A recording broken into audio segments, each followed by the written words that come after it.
విజయవాడ ఇంద్రకీలాద్రిపై అంగరంగ వైభవంగా జరుగుతున్న దేవి శరన్నవరాత్రి ఉత్సవం మూడో రోజు అన్నపూర్ణాదేవిగా భక్తులకు దర్శనమిస్తున్న దుర్గమ్మ క్యూలైన్లలో పోటెత్తుతున్న భక్తజనం.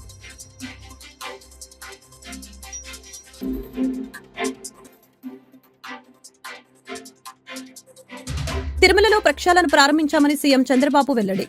భక్తుల అభిప్రాయాలకు అనుగుణంగా సేవలు అందిస్తామని వెల్లడి.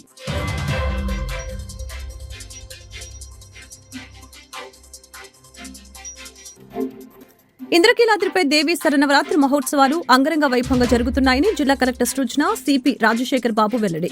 భక్తులు ఎటువంటి అసౌకర్యం కలగకుండా దర్శనం చేసుకునేందుకు తగిన ఏర్పాట్లు చేస్తామని స్పష్టీకరణ. ఎటువంటి సమస్యలు తలెత్తకుండా తగు సూచనలు తీసుకుంటున్నామని వెల్లడి. టీటీడీలో ప్రక్షాళన ప్రారంభించాం. రాబోయే రోజుల్లో భక్తుల నుంచి అభిప్రాయం తీసుకుంటామని సీఎం చంద్రబాబు తెలిపారు. ఇక్కడ అటవీ పరంగా జీవ వైవిధ్యానికి చర్యలు తీసుకోవడంతో పాటు ప్రశాంత వాతావరణాన్ని కల్పించేందుకు చర్యలు తీసుకుంటామని వెల్లడించారు. ఇక్కడ వెంకటేశ్వర స్వామి మహిమ కూడా ఉంది. ఏది నడిపించినా వెంకటేశ్వర స్వామి నడిపిస్తాడు. మనం నిమిత్త మాత్రం ఆయన ఒకసారి తలుచుకొని ఆయన పేరుతో మనం ఏ పని చేపట్టినా అది ఆయనే సుజావుగా జరిపించే పరిస్థితి వస్తారు. అది నా ప్రగాఢమైన నమ్మకం, విశ్వాసం. అందుకే నేను నిద్రలేస్తే ఎప్పుడైనా సరే నాకు ఏ కష్టం వచ్చినా ఆయన ఒకసారి తలుచుకొని దానిపైన నిర్ణయం చేసుకుంటాను. ఆ నిర్ణయం ఎప్పుడు కూడా నేను తప్పు చేయకుండా ముందుకు పోయేదానికి ఉపయోగపడతా ఉంది. ఇక్కడుండే వాళ్ళు కూడా ప్రతి ఒక్కరూ ఇక్కడ పనిచేసే వాళ్ళు కానీ వచ్చే భక్తులు కానీ పవిత్రమైన భావంతో మీరు ఇక్కడ ఉండాల్సిన అవసరం ఉంది. మీరు పవిత్రంగా ఉండడమే కాకుండా దివ్యక్షేత్రాన్ని పవిత్ర క్షేత్రంగా శాశ్వతంగా ఉండాలంటే భక్తుల్లో ఆ భావన రావాలి, మేనేజ్మెంట్లో ఆ భావన రావాలి, శ్రీవారి సేవకుల్లో ఆ భావన రావాలి. అందరం కలిసి మళ్ళీ దీన్ని ప్రపంచంలో ఉండే హిందువుల మనోభావాలకి ప్రతిబింబం వెంకటేశ్వర స్వామి టెంపుల్. అందరూ కూడా ఇక్కడ ఏం జరిగినా కూడా ఆలోచిస్తూ ఉంటారు. ఇక్కడికి వచ్చినప్పుడు ఎక్స్పీరియన్స్ చేస్తారు. అలాంటి ఎక్స్పీరియన్స్ చేసే సమయంలో దీన్ని అందరం కూడా ఈ ఎకో సిస్టాన్ని ఎట్లా కాపాడడానికి పూర్తిగా సహకరించమని అందరికీ చెప్పాను. మార్నింగ్ కూడా కొన్ని ఆదేశాలు ఇచ్చాం. ఆదేశాలన్నీ పాటిస్తానని చెప్పి నేను ఆశిస్తున్నా. ఎప్పటికప్పుడు గవర్నమెంట్ ఓవరాల్ గైడెన్స్ ఇస్తాం. పాలక మండలి లేకపోతే ఎక్కువ మేనేజ్మెంట్ అన్నీ కూడా జాగ్రత్తగా చూసుకుంటాం. ఇంద్రకీలాద్రిపై శ్రీదేవి శరన్నవరాత్రి మహోత్సవాలు అంగరంగ వైభవంగా జరుగుతున్నాయని జిల్లా కలెక్టర్ సృజన సిపి రాజశేఖర్ బాబు తెలిపారు. భక్తులు ఎటువంటి అసౌకర్యం కలగకుండా దర్శనం చేసుకునేందుకు తగిన ఏర్పాట్లు చేస్తామని, ఎటువంటి సమస్యలు తలెత్తకుండా తగు సూచనలు తీసుకుంటున్నామని చెప్పారు.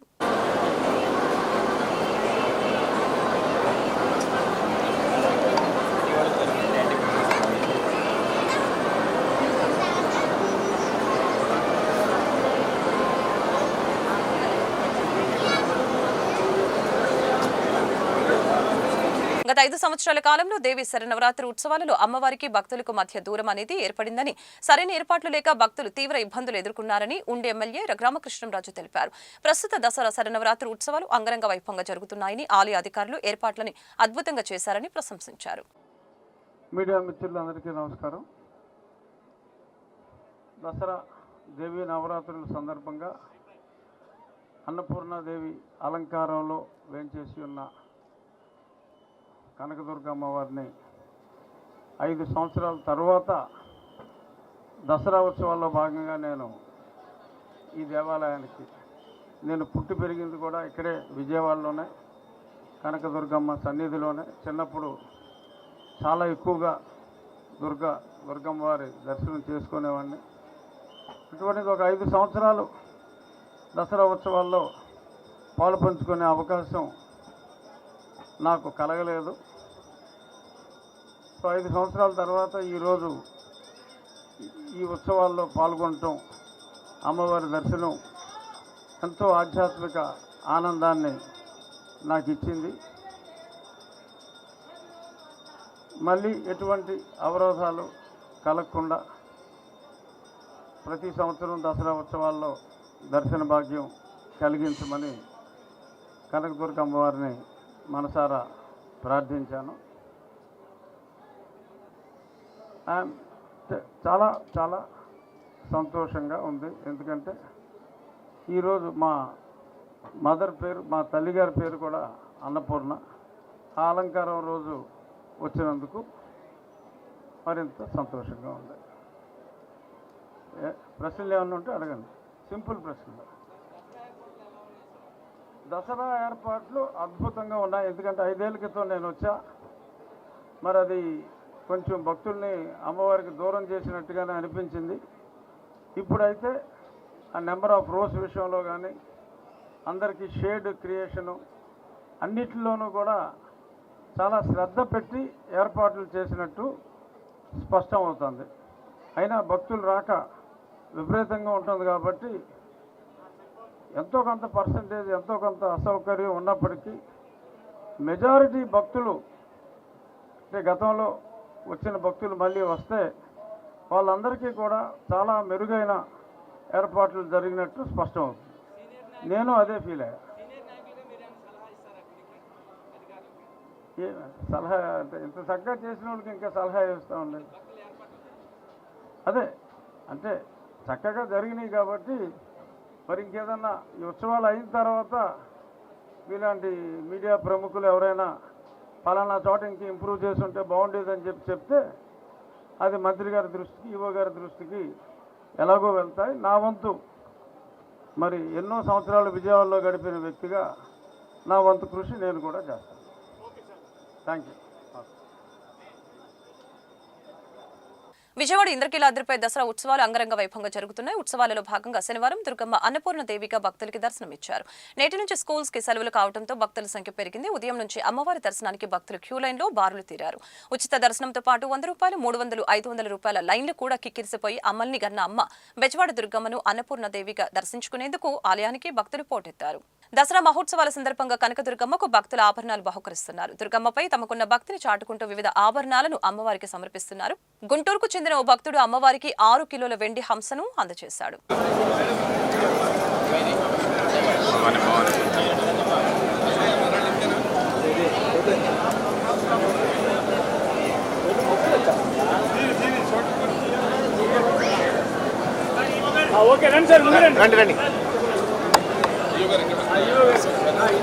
పక్కరండి సార్, పక్కరండి సార్. ఈవో గారికి ఇవ్వండి సార్. సార్ ఈవో గారు ఒకసారి పట్టుకోండి సార్. కొంచెం వెనక్కి పదండి. అరే కెమెరామెన్స్ కొంచెం బ్యాక్ పదండి. మీ చేతిలో తీసుకోండి సార్. ఒకసారి తీసుకోండి sir.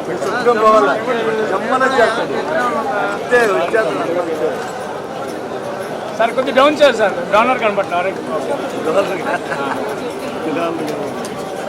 Okay sir, okay sir. బరువుగా ఉంటుంది మళ్ళీ. జమ్మని వచ్చేసి ఆ పిల్లడికి అర్థం పెట్టేసి ఎందునా నువ్వు నువ్వు చెప్పొచ్చుగా మనోడని నువ్వు పక్కకు రా.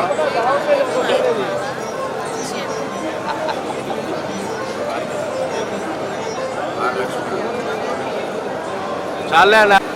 సార్ ఈవో గారు 1 అవర్ అయింది సార్. ఈ క్యూ 1 అవర్ అయింది. 1 అవర్ అయింది ఈ క్యూ ఆగిపోయి.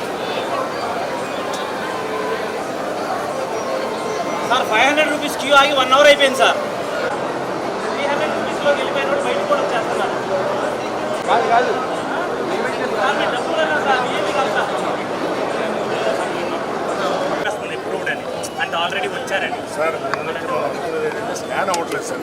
లేదు, అక్కడ ఒక్కసారి మీకు చూపిస్తాను సార్. ఇక్కడ వరకు వస్తే అవ్వట్లేదు. ఎవరు చేస్తున్నారు కదా లోపల వరకు వస్తాయి సార్. అక్కడికి వెళ్ళండి, వీళ్ళు ఇదంతా వస్తున్నారు. ఇక్కడ వచ్చి వాళ్ళు వచ్చేస్తారు. స్విగ్గీని బాయ్కాట్ చేయాలని హోటల్స్ యాజమాన్యం నిర్ణయం తీసుకుంది. నగదు చెల్లింపులు చేయకుండా ఇబ్బందులు పెడుతున్న స్విగ్గీపై హోటల్, రెస్టారెంట్ల నిర్వాహకులు ఆగ్రహం వ్యక్తం చేశారు.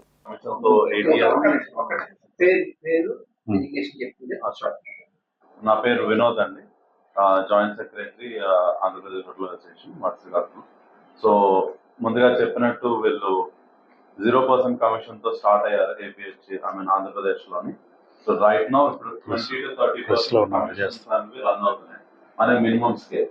సో పే అవుట్స్కి వెళ్ళేసరికి కొంతమంది 35 to 40% కూడా వెళ్తున్నాయి. సో వీటితో మాకున్న మెయిన్ ఇష్యూస్ లో ఉన్నది ఫస్ట్ చెప్పకుండా డిస్కౌంట్స్ ఇస్తారండి. సో ఈ డిస్కౌంట్స్ అనేవి మీకు హోటల్ ఓనర్స్ కి చెప్పకుండా ఫ్లాట్ 125, 150, 175 అనేది డైరెక్ట్ గా ప్రతి ఆర్డర్ మీద కస్టమర్స్ కి ఇచ్చేసి దాన్ని పేఅవుట్ లో డిడక్ట్ చేస్తున్నారు. ఇవేవి కూడా హోటల్ మేనేజ్మెంట్ కి తెలియకుండా చేస్తున్నారు. రెండోది వచ్చి అన్ఇన్ఫార్మ్డ్ మెన్యూ చేంజెస్. అసలు చెప్పకుండానే మన మెన్యూలో హోటల్ ఓనర్ పెట్టిన ప్రైస్ ని తగ్గించేసి కానీ లేదంటే 2 ఐటమ్స్ ని కలిపేసి దాని మీద 4-5% డిస్కౌంట్ ఇస్తూ దాన్ని సేల్ చేయడం వల్ల అన్ఇన్ఫార్మ్డ్ గా మెన్యూ చేంజెస్ ప్లస్ డిస్కౌంట్స్ కూడా యాడ్ చేస్తున్నారు. అండ్ 1+1 ఆఫర్ అని చెప్పి ఇలా రకరకాలుగా పెడుతున్నారు. ఇందులో ఉండే ఇంకోటి ఏంటంటే రిఫండ్ పాలసీ. ఎవరైనా కస్టమర్ క్యాన్సిల్ చేశారనుకోండి ఆర్డర్ పెట్టిన తర్వాత ఫుడ్ ప్రిపేర్ అయిపోయింది, దానికి అయితే కస్టమర్ కైనా ఆ డబ్బులు రిటర్న్ వెళ్ళాలి, లేదంటే ఫుడ్ ప్రిపేర్ చేసినందుకు రెస్టారెంట్ కైనా డబ్బులు రావాలి. ఇద్దరికి ఇవ్వకుండా రకరకాల కండిషన్స్ పెడుతూ దానిలో మాక్సిమం ఆఫ్ ద అమౌంట్ అయితే కొట్టేస్తారా లేదంటే ఇవ్వరు. సో ఇది one of the major challenges. And promotional charges. ఒక పర్టికులర్ ఏరియాలో 100 హోటల్స్ ఉన్నాయనుకోండి, ఒక ఊర్లో 100 హోటల్స్ ఉన్నాయి. అందులో ఇప్పుడు ఫర్ ఎగ్జాంపుల్ భారతీనగర్ ఏరియాలోనే ఇప్పుడు మీకు 5-6 హోటల్స్ ఉన్నాయి. ప్రతి ఒక్కరి దగ్గరికి వెళ్ళి ఒక పర్టికులర్ అమౌంట్ మీకు ఎక్కువ వాల్యూమ్ వస్తుంది, మీకు ఎక్కువ బిజినెస్ ఇస్తామని చెప్పి ప్రతి ఒక్కరి దగ్గర ఒకటే అమౌంట్ ఛార్జ్ చేస్తున్నారు. కానీ ఆ విధంగా చూస్తే ఎవరిని ముందు పెట్టాలి అన్నది ఎవరు డిసైడ్ చేయలేరు. సో ఆ విధంగా చేయడం వల్ల ఇది అనెథికల్ గా చాలా మందికి మోసం జరుగుతుంది. ప్లస్ దీని మీద కూడా మనకి బోల్డ్ కమిషన్స్ ఇవన్నీ ఛార్జ్ చేయడం వల్ల అది చాలా లాసుల్లోకి వెళ్ళే అవకాశం ఉంది. నెక్స్ట్ ఈ మధ్య మీ అందరూ చూసుంటారు, స్విగ్గీలో క్రేజీ డీల్స్ స్టార్ట్ చేశారు. 49, 79, 99 బిర్యానీ అని చెప్పి. సో 300 రూపాయల బిర్యానీలోని 150 రూపాయలు కొట్టేసిన, లేదంటే 79 రూపాయలకు బిర్యానీ ఇస్తే 300 రూపాయల బిర్యానీలోని ఆ 79లో కూడా 25% ఛార్జ్ చేస్తే కమిషన్ మీకు వచ్చేది 40 రూపీస్, 30 రూపీస్. మీరైనా ఇప్పుడు ఇంట్లో వండుకున్న బిర్యానీ 30-40 రూపాయలు కవర్ కదా సార్. ఆ రేట్కి ఇచ్చేటప్పుడు ఓవరాల్ గా మనకి 50% పైన ఒక రెస్టారెంట్ లాస్ అవుతుంది యావరేజ్ గా చెక్ చేసుకుంటే. ఇలాగా ప్రతి ఆర్డర్ మీద ఫ్లాట్ 120 రూపీస్ ఆఫర్స్ అని చెప్పి ఇలాగా రకరకాలుగా పెడుతున్నారు. ఇల్లీగల్ గా చూస్తే మీకు కమిషన్ ఫీజు ఇప్పుడు మనకి ఒక 100 రూపాయల్లోని 5 రూపాయలు జిఎస్టీ కట్టాలి, 5% రెస్టారెంట్ జిఎస్టీ కట్టాలి. ఈ 5 రూపీస్ మీద కూడా వాడు 18% to 22% కమిషన్ ఛార్జ్ చేస్తున్నాడు.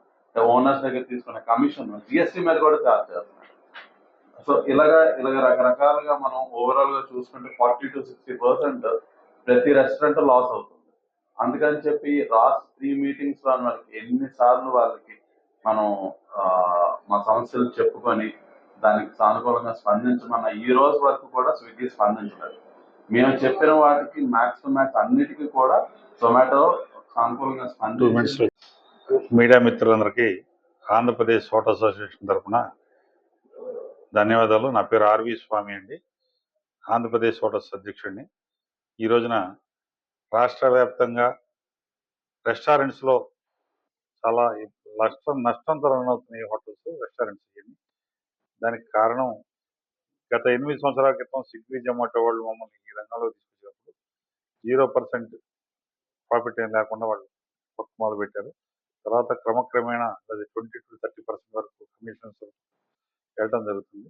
దాని మీద రెస్టారెంట్స్ లాస్ వస్తున్న ఉద్దేశంతో స్విగ్గీ, జొమాటో రాష్ట్ర నాయకత్వాన్ని, హెడ్స్, వాళ్ళ టీము, అఫీషియల్స్ అందరితోటి ఇప్పటికీ విజయవాడ హోటల్స్ ఆఫీస్, ఇది ఆంధ్రప్రదేశ్ విజయవాడ హోటల్స్ భారతీయనగర్లో ఉన్న ఆఫీసులో ఈ ఆగస్టు 12వ తారీఖున మొట్టమొదటి చర్చలు జరపడం జరిగింది.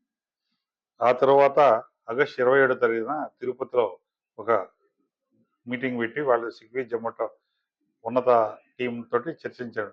తర్వాత సెప్టెంబర్ 21వ తారీఖు విశాఖపట్నంలో కూడా 3 దఫాలకు సుమారుగా ఇంచుమించుగా 1.5 మంత్ నుంచి చర్చలు చెప్పడం జరిగింది. చిన్న ఇష్యూస్ ఉన్నాయి, సెటిల్ చేసుకుంటామని చెప్పి అన్నదే కానీ దానికి కొద్ది గొప్ప ఒప్పుకొని జొమాటో వాళ్ళు 95% మీరు చెప్పిన చర్చలు ఇష్యూస్ అన్ని సెటిల్ చేసుకోవడానికి అంగీకరించారు. స్విగ్గీ వాడు ఈ పూట, సాయంత్రం, రేపు అని పోస్ట్ పోన్ చేసుకుంటూ కాలయాపన చేసుకుంటూ వెళ్తున్నారు. కాబట్టి ఇవాళ రాష్ట్ర కార్యవర్గం అత్యవసర సమావేశం, అన్ని జిల్లాల ప్రెసిడెంట్లు, సెక్రటరీలు, హోటల్స్ రంగం సంబంధించిన వాళ్ళందరం కూర్చొని ఒక నిర్ణయం తీసుకొని ఈ నెల 14వ తారీఖు అంటే అక్టోబర్ 14వ తారీఖు నుంచి రాష్ట్ర వ్యాప్తంగా స్విగ్గీని బాయ్కాట్ చేయాలి ఆంధ్రప్రదేశ్ హోటల్స్ అని చెప్పి తీర్మానం చేయడం జరిగింది. ఆ ప్రాసెస్లో నిర్ణయం తీసుకొని దీంట్లో ఈ విషయంలో ఆంధ్రప్రదేశ్ హోటల్స్ కమిటీ నిర్ణయం తీసుకున్న తర్వాత స్విగ్గీ వారికి ఇవాళ మధ్యాహ్నం 3 గంటల దాకా చర్చలు జరపడం జరిగింది. ఇదిగో అది కానీ వాయిదా వేస్తున్నారు. దీనికి కమిటీ ఒక దాన్ని వేసిన విజయవాడ హోటల్స్ అధ్యక్షుడు రమణ గారిని కన్వీనర్గా, కో కన్వీనర్గా ఆ సోదరుడు వినోద్ వీరికి కూడా వేయటం జరిగింది. దాంట్లో ఉన్న సాధక పథకాలు ఏంటి, ఎందుకు వస్తుంది ఏంటి అనే విషయం మీద బ్రీఫ్గా 2 ముక్కల్లో మా సోదరుడు వినోద్ కూడా మీకు తెలియజేస్తారు. గత ప్రభుత్వంలో అనుభవం లేని వ్యక్తిని క్రీడల మంత్రిగా నియమించారని, క్రీడలంటే రాజకీయ క్రీడలు అయ్యాయని ఆంధ్రప్రదేశ్ క్రీడా సాధికార సంస్థ బాధ్యతలు చేపట్టిన అనిమిని రవినాయుడు వ్యాఖ్యానించారు. గత ప్రభుత్వంలో క్రీడా శాఖలో 100 కోట్ల రూపాయల్లో దుర్వినియోగం జరిగిందని అన్నారు.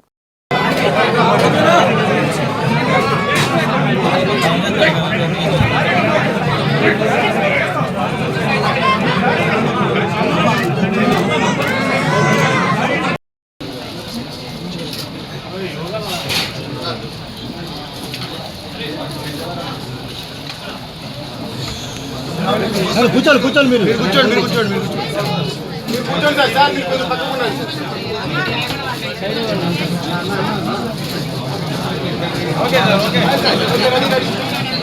కేపీ గారు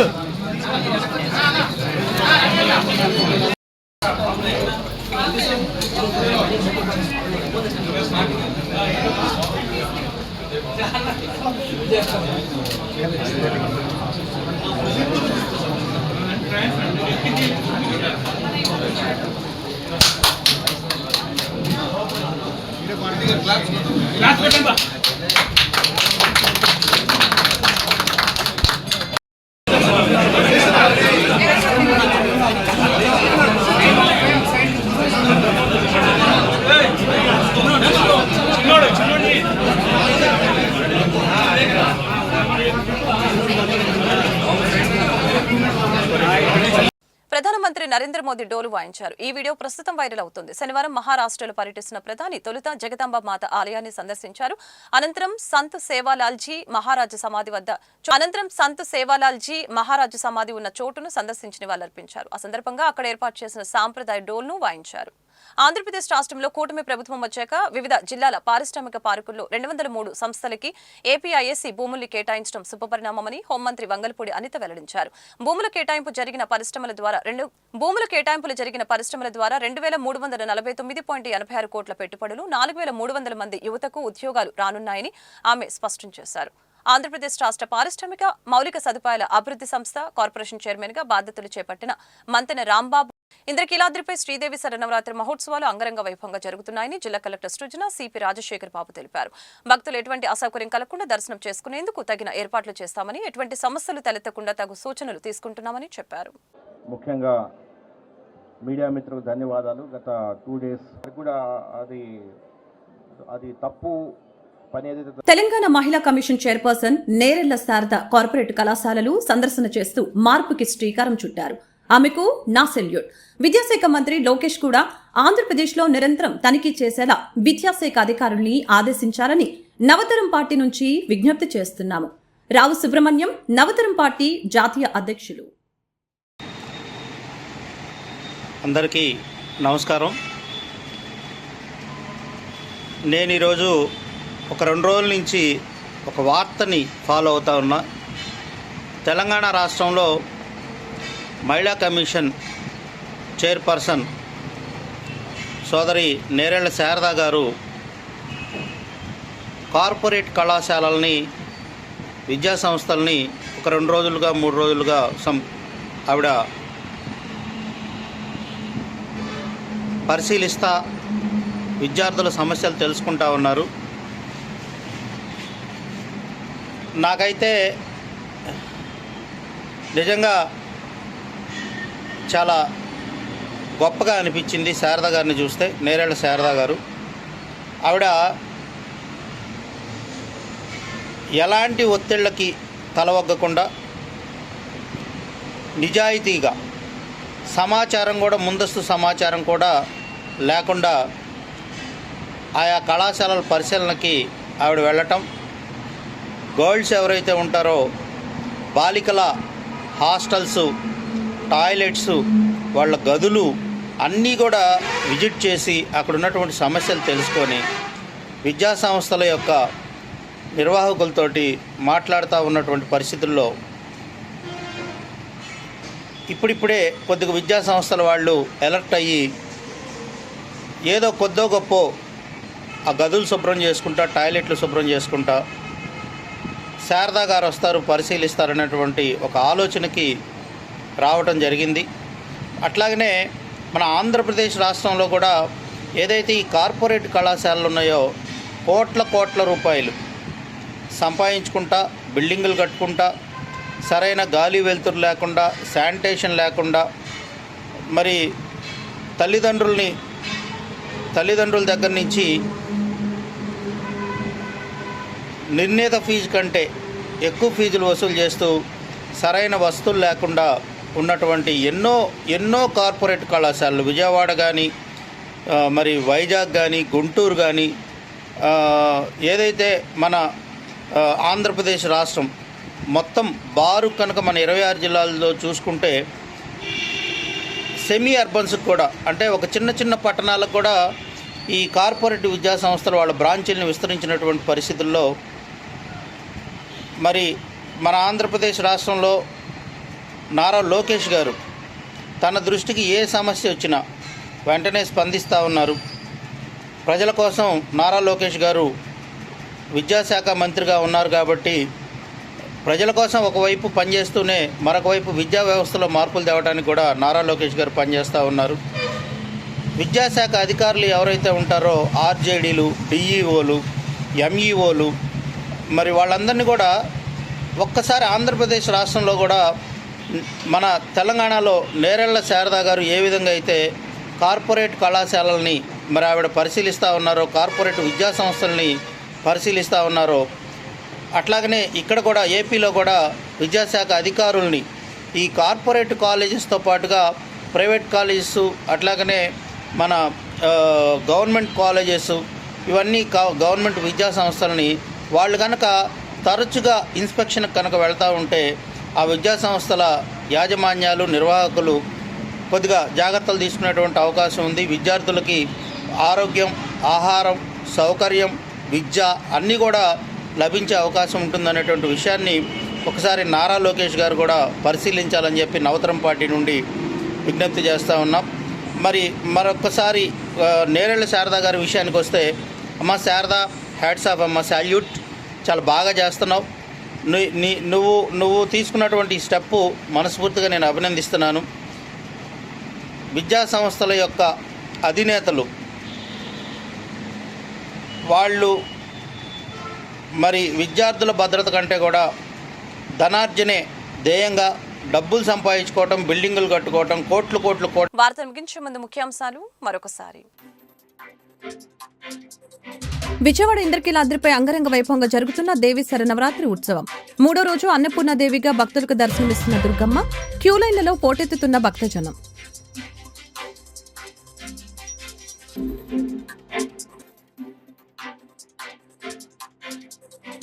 తిరుమలలో ప్రక్షాళన ప్రారంభించామని సీఎం చంద్రబాబు వెల్లడి. భక్తుల అభిప్రాయాలకు అనుగుణంగా సేవలు అందిస్తామని వెల్లడి.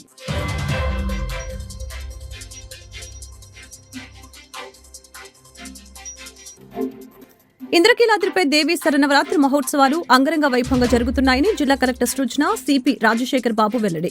భక్తులు ఎటువంటి అసౌకర్యం కలగకుండా దర్శనం చేసుకునేందుకు తగిన ఏర్పాట్లు చేస్తామని స్పష్టీకరణ. ఎటువంటి సమస్యలు తలెత్తకుండా తగు సూచనలు తీసుకుంటున్నామని వెల్లడి. ఈ వార్తలు ఇంతటితో సమాప్తం. మరొక బులెటిన్ మళ్ళీ కలుద్దాం. నమస్కారం.